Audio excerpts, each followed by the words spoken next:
Let's talk about the rest of the Boston Celtics and their 24-25 season. Michael Bolton.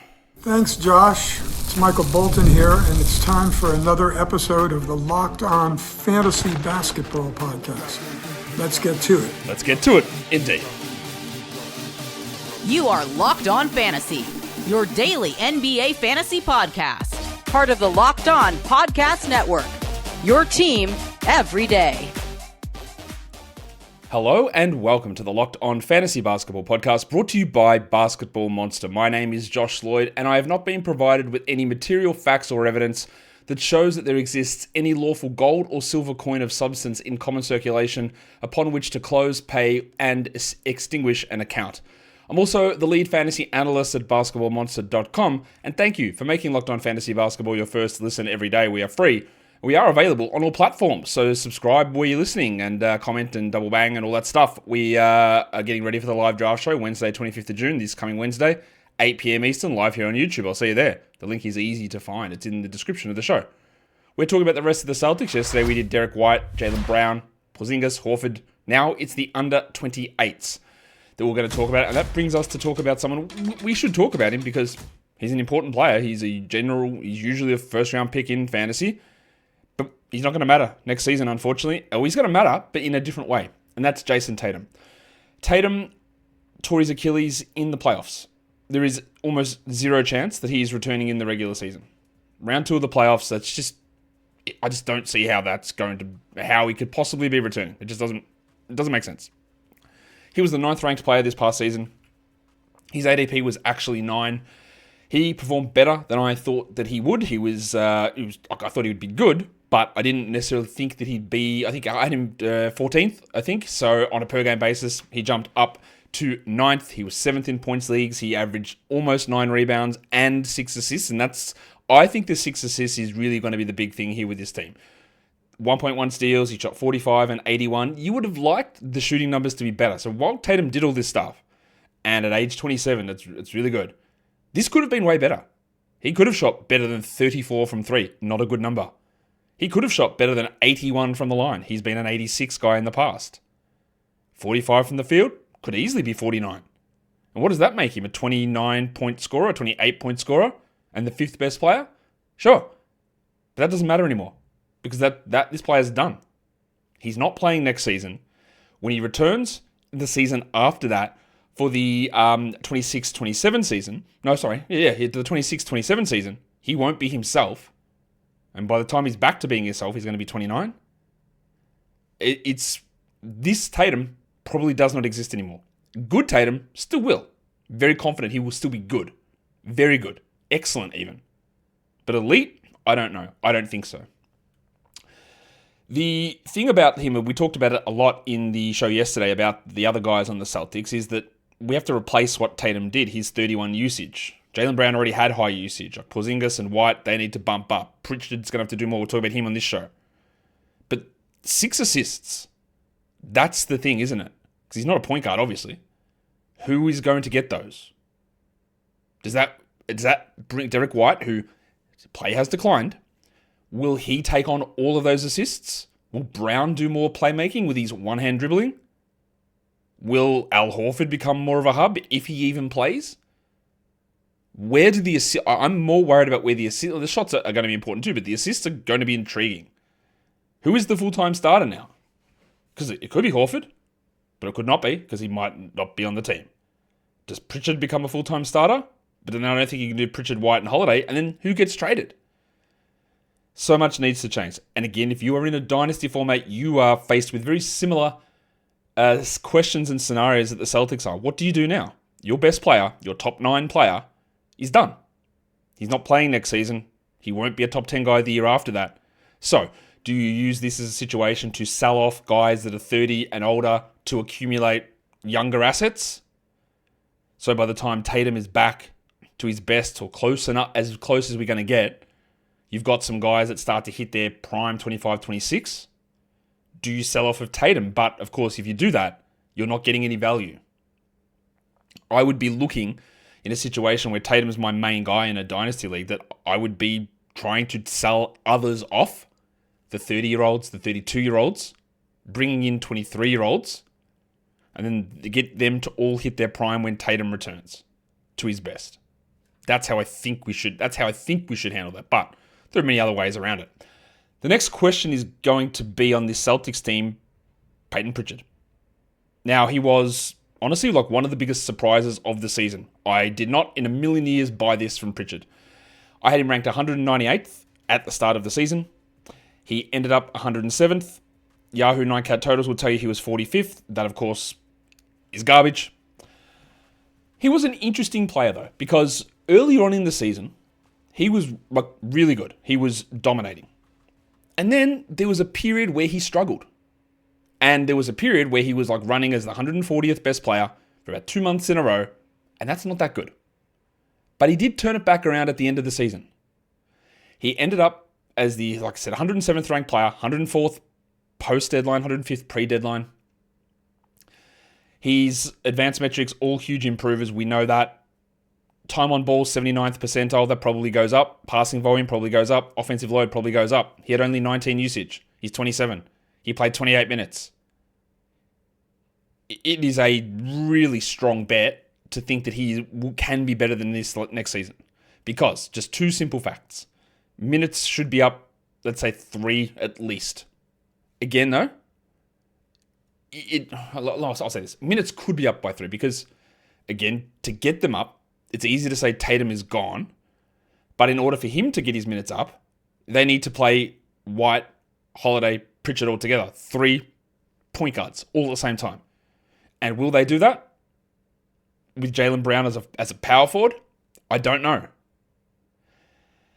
The 19 usage will almost assuredly go up. That's not really going to be like, does he play next to White or Holiday sort of an argument. That just should go up. He averaged 14, 4, and 3.5. He shot 85 from the line and 41 from 3. As we know, that 3-point percentage is going to be a crux sort of number. It's possible he stays at 28 minutes but goes to 22 usage. But what if the shooting goes to 37? Then the 3.23 is a 2.9. The points stay around 14 because usage up, 3-point percentage down. Does he get more of the assists? I would say yes. So I'd say that like we're an 80-20 chance of him being better than last season. But the level to which we go there, like if they trade Drew Holiday, then yeah, it's on. It's top 60 stuff. The other problem with Pritchard is, from a fantasy point of view, is that the threes are great. The percentages are strong. But what else is good? Can he ever be a 7 assist player? 6? Don't think so. Rebounds bad. Steals bad. Blocks bad. Scoring was 14. That's not good, but it would rise. So I think he'll be better. Very confident he'll be better. I hope that the assists are able to rise up, but he's not the most well-rounded guy across many categories. And getting those 32 minutes is going to require those 3-point guard looks, unless one of the other point guards is traded. And that could happen. That could easily happen. So much of this stuff is all interconnected and interdependent. Because if they run us into a situation where Holiday and White are there and they don't go that small, Pritchard might just stick at this same number with a small bump in usage. That's possible. We've got more guys to talk about, including some intriguing younger guys. Today's episode is brought to you by Car Gurus. Shopping for a car should be exciting, but it shouldn't be exhausting. It's a fun thing. You're buying a new car. But there are confusing prices and hidden fees. It can all feel overwhelming. That is why Car Gurus is what you are going to go to, because you are going to love it. It helps you cut through the noise and shows you the best deals with full confidence. With over 4 million listings, Car Gurus has more new and used cars than any other major online marketplace in the US. They verify the dealers, they provide real price analysis, and they give you the tools and the data that you need to make the right choice without second guessing yourself. If you need a deal that you can trust, Car Gurus makes it easy to compare vehicles side by side with unbiased deal ratings. Plus, the best feature, the price drop alerts. So the car that you want, you set the price that you want to get it at, and you get an alert to tell you, hey, now it's in your budget. It's no wonder that SimilarWeb estimated traffic data shows that Car Gurus is the #1 most visited car shopping site. Buy or sell your next car today with Car Gurus at cargurus.com. Go to cargurus.com to make sure your big deal is the best deal. That is cargurus.com. cargurus.com. Okay, let's look at more of these Boston Celtics guys. Yeah, Tatum, obviously the big impact here. Pritchard really in line, maybe, for a big increase in what he can do. And now we get to Sam Hauser, who started many games. And honestly, he could just easily be a full-time starter next season. And I don't think that many people are thinking that way. The obvious thing will be Al Horford, but maybe not. It could be Pritchard, but again, 3-point cards. Hauser could easily just be the starting four on this team. He played 22 minutes a game last season. He's 27 years of age. He had 14 usage. If he was to start, his usage would rise, his minutes would rise. He wouldn't become a 25 usage player. But also, the thing with him is his season was ruined by back injuries. That's partly why those minutes are as low as they are. Not that he would have been a 30-minute player, but he had persistent back problems all through the year. Like Pritchard, though, his game is heavily predicated just on threes. In fact, it's way worse than Pritchard. He still shot 42% on threes. He is an elite 3-point shooter. He's not an on-ball guy. He's not really a passer at all. He's not a good defender, but he's also not a bad defender. So that's important to note. Like 0.6 steals and 0.2 blocks are not good numbers, but he's not a guy that's going to get abused defensively. But what we could see here, like 8.5 points and 2.3 threes, it is very possible that he averages over 3 threes a game if he was to play 26 minutes. But more importantly, instead of 14 usage, have 18 usage. But what else? Is it just like what we saw from Pritchard? 14 points, 3 threes, 5 rebounds, 2 assists, 0.8 steals? It's not very good. He didn't miss a free throw all season. I would love to know, and when I say I would love to know, I can easily just check it, so I will, how many free throws he actually took, but didn't miss one all season. 11. 11 of 11 free throws for an entire season. That's nothing, right? So his fantasy value categories is threes and, okay, that's it. Because the percentages are so low volume that it doesn't really matter. So he's a threes guy. But when we talk about the abundance of threes at the end of drafts and off the waiver wire, if he moves to a 28-minute player hitting 3 threes a game, he just gets into the mix with Malik Beasley, with maybe even Payton Pritchard, with these 20 guys that you can find who can stream in Kentavious Caldwell-Pope off the waiver wire to get you those threes in a week. That hit already 2.3 threes, he was already useful there. But put it to 3 a game, and there's a lot more use in it. Again, the bigger problem is, I don't know what else he does. Things are going to be distributed, though, without Tatum. He was a very good rebounder, very good assist guy, high usage player. Hauser will undoubtedly grab a rebound or 2 more. He will undoubtedly play more minutes. He should hit more threes. He should get more usage and take more shots. Will it be enough for us to matter? I don't think so. And like all of these guys I've talked about so far, they're all 27. So he's like bang, smack, prime. This is the best case scenario for Hauser this upcoming season, I think. Next, we talk about the Pastel Donata Neemias Queta, who really struggled, I think, early on in his career. There were some flashes, but he struggled. Came across to Boston, and he had some really good moments and some bad moments. Inconsistency is common with these sort of players, and it was pretty stark with Queta. There were games where he started, and it was great to use him in fantasy. But in the end, he played only 14 minutes a night with 14 usage. He was the 369th ranked player, averaging 5 and 4. But he did average 0.7 blocks in those 14 minutes, which is a really good number. He can test shots at an incredibly high level. His free throws were surprisingly good. Doesn't hit threes, but 75 from the line and 65 from the field. Queta could be completely irrelevant. Completely irrelevant, just a spot sort of, he's in, he's out, whatever. But Porzingis is whatever. I don't know what's going on with him. Horford's a free agent. Cornet's a free agent. Queta also is not guaranteed to be back on the team. He's got a team option, I believe.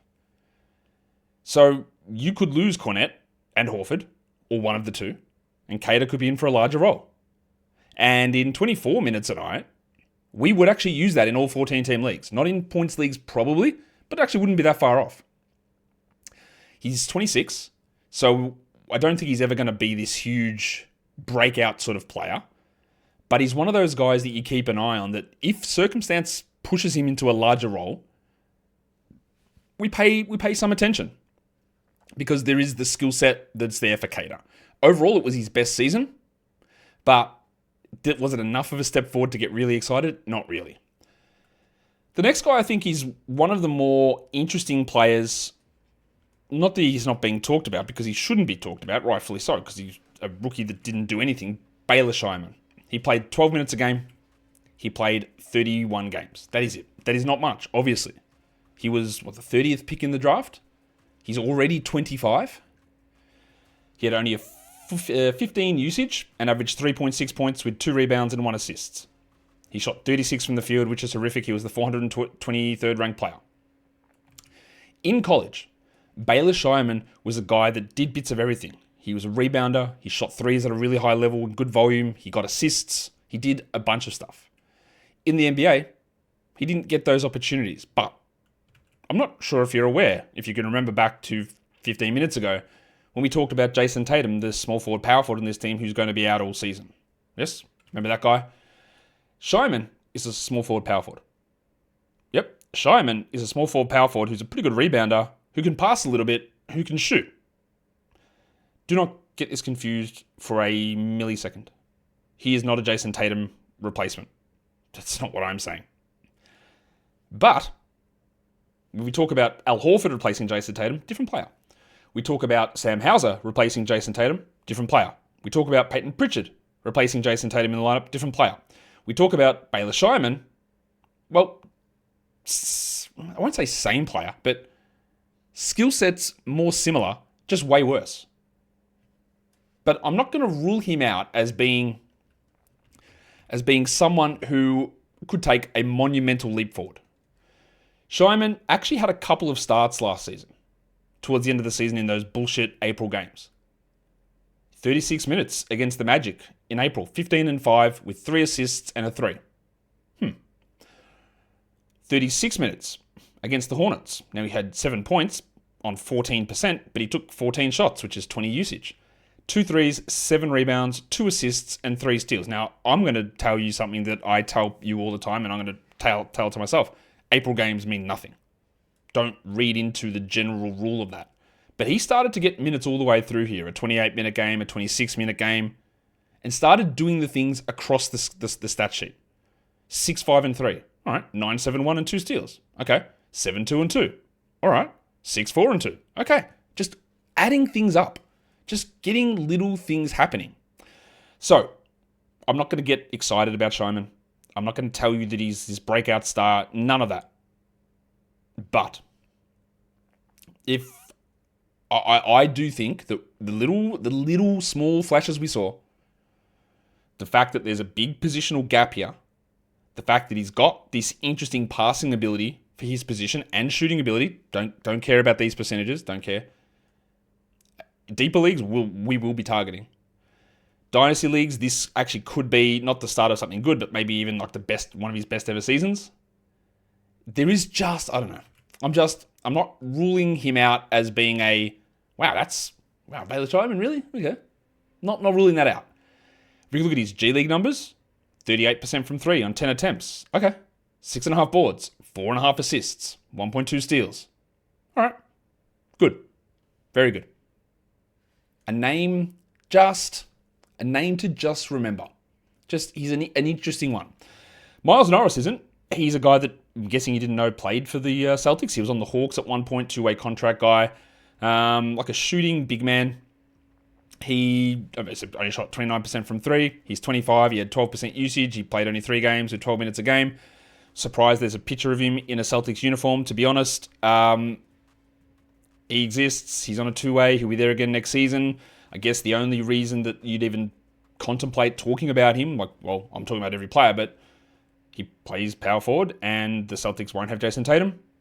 Norris has been around, I think this is his 3rd year in the NBA system, but I have not, unlike with that little flash from Scheierman, I don't believe I've really seen anything from Norris to suggest we need to worry about it too much.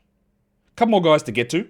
Today's episode, though, is also brought to you by Wayfair. There's nothing like stepping out into your own outdoor space and feeling like you've escaped to a personal oasis. If you're wanting to update your patio this season, Wayfair has made it so easy to turn into a space that feels like yours, comfortable, stylish, and ready for summer. Wayfair has everything that you need to level up your outdoor space.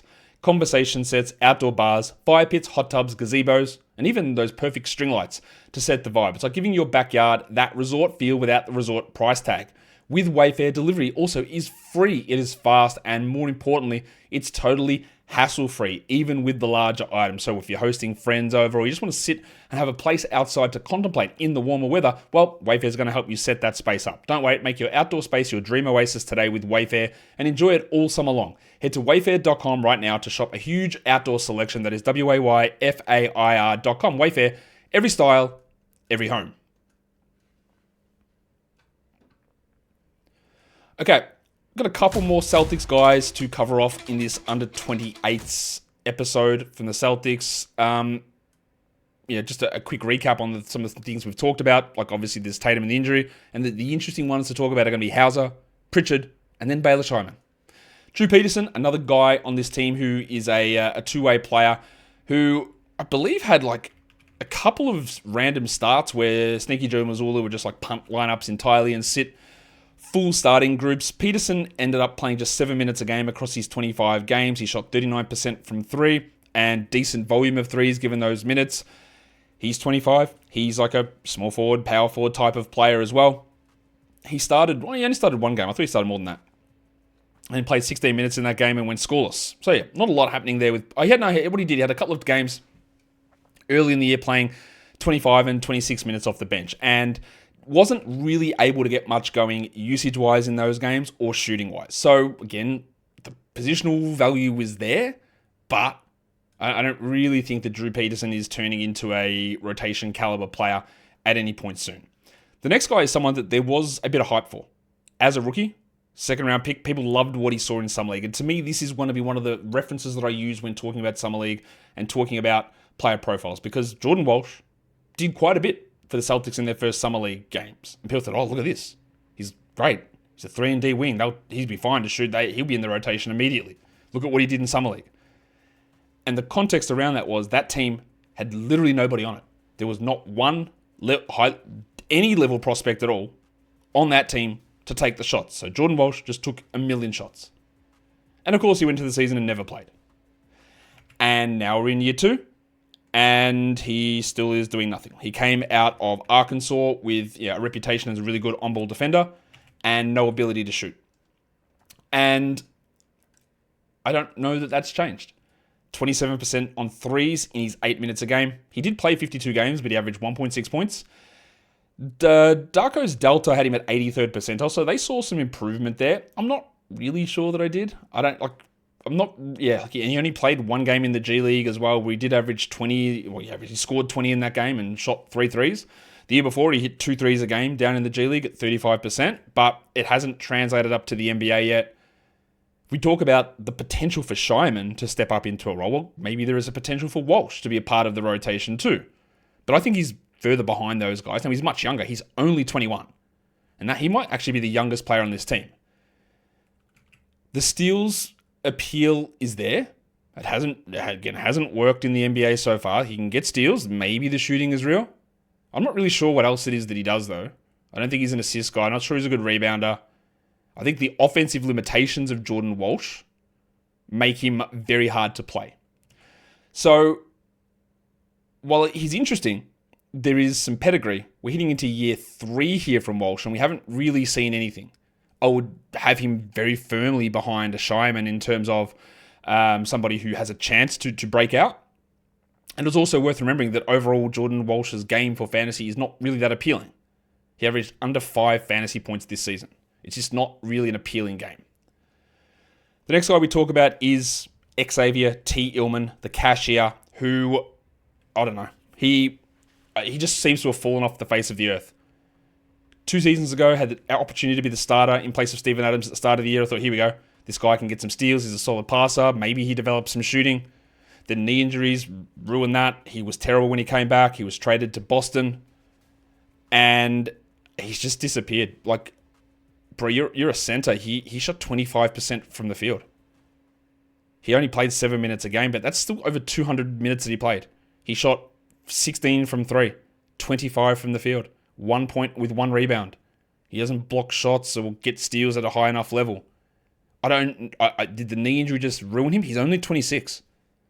I thought he was like a really interesting sort of Al Horford, undersized center power forward who could pass and maybe step out and shoot. You can't do any of that anymore. Everything has gone. I'm not going to completely discount that it could come back, but at the moment, he's not a real NBA player at the moment. Everything has gone. And maybe the knee injury took away any level of athleticism and it puts him a step behind on everything and he's lost all confidence. That's what it feels like. So unfortunately for Tillman, again, I talk about the centers and Cornette and Horford and Porzingis and Queta. I don't even mention him because I don't think that it's coming back. The last guy to talk about is JD Davison. Point guard from Alabama, been in the Celtics system for a few years, was considered a pretty decent, high level, I would say, passer. But concerns about some of the shooting stuff. He played just 6 minutes a game. He shot 22% from three.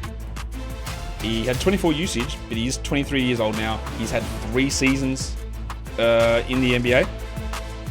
Hasn't really cracked it for anything. He's played big minutes in the G League all of those seasons. He hasn't shot well from three any of those seasons, but he's averaged good assists. I'll give you his assist numbers in the G League. 7.7, 8.5, 7.8. Pretty good. I'll give you his 3-point numbers. 30.3, 31.3, 33.2. Bad. Yeah, it's simple as that. Not a good free throw guy. Not a good 3-point guy. A good passer with absolutely nothing else. He's a little undersized. Well, he's 6'1". That's 3 years in. We've seen absolutely nothing develop from that. And I don't think we should expect anything more to develop from it. And that is the Boston Celtics. We've got the Cavs to go, plus the 2 teams in the NBA Finals. The Pacers and the Thunder. And unbelievably, the Pacers win Game 6, and now we've got a Game 7 coming up. Just, Game 7, we haven't had a Game 7 for ages. It's going to be great. I hope it's close. I don't really care who wins, but just an amazing NBA Finals that we have had, and I hope it continues with an absolutely fantastic climax. I hope you all have a fantastic climax as well, but in the meantime, before you do that, hit the thumb up on the video, subscribe, and leave your comments down below. Guys, we are done here. Thank you so much for listening, everyone. See ya.